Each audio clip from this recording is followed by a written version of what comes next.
réaliser son premier investissement en part de SCPI?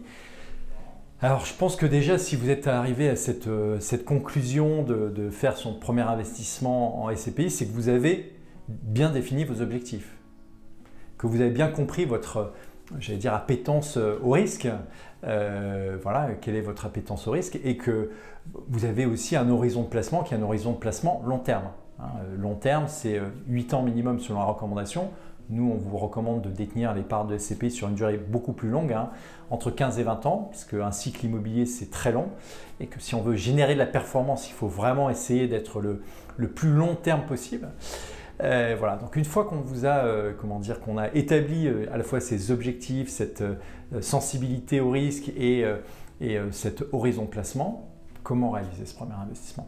Alors, on pense que pour un premier investissement, se positionner sur une SCPI qui va avoir un historique important, qui va être très diversifié, ça nous paraît être clairement la clé.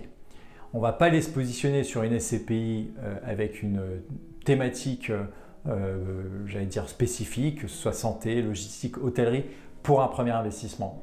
Moi, je trouve que ça n'a pas trop de sens, qu'un épargnant il a besoin d'une certaine forme de mutualisation de son risque, mutualisation des emplacements, mutualisation des typologies, mutualisation des locataires, des types de locataires, et pourquoi pas également des pays. Et une fois qu'on a cette mutualisation, eh bien c'est son premier investissement en part de SCPI.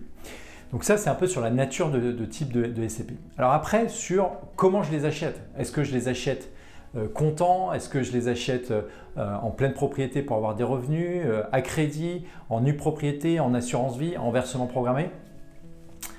Pareil, vu que vous vous êtes bien posé la question de vos objectifs, si vous n'avez pas besoin de revenus immédiats, vous allez pouvoir investir en nue propriété.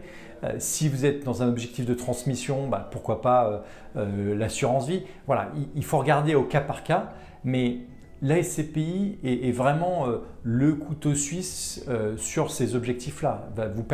Il va y avoir une réponse qui va être presque à chaque objectif, vous aurez une réponse SCPI que vous pourrez apporter. Donc ça là-dessus, dans notre guide des SCPI, vraiment il y a plein d'objectifs qui sont expliqués et ça vous permettra vraiment de rentrer un peu dans le détail.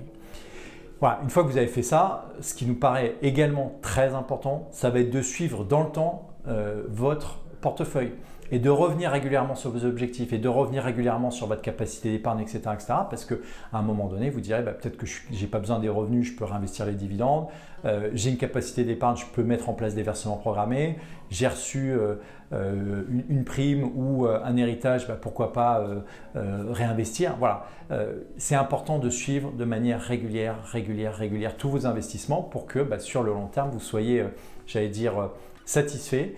Et aussi que vous positionnez à différents moments de marché. Nous, on est convaincus que l'investissement doit être dans une logique un peu de dollar cost average. J'investis de manière régulière, comme ça je lisse mon coût d'entrée. Et surtout, c'est que vu que j'ai bien mis en place mon budget, chaque mois, j'épargne. Voilà. Donc, si vous avez des questions, surtout n'hésitez pas. Prenez le temps de bien poser vos objectifs, comme je l'ai évoqué. Et puis, bien évidemment, toutes nos équipes sont à votre disposition pour pouvoir échanger sur ce premier investissement. À très vite sur meilleurscp.com.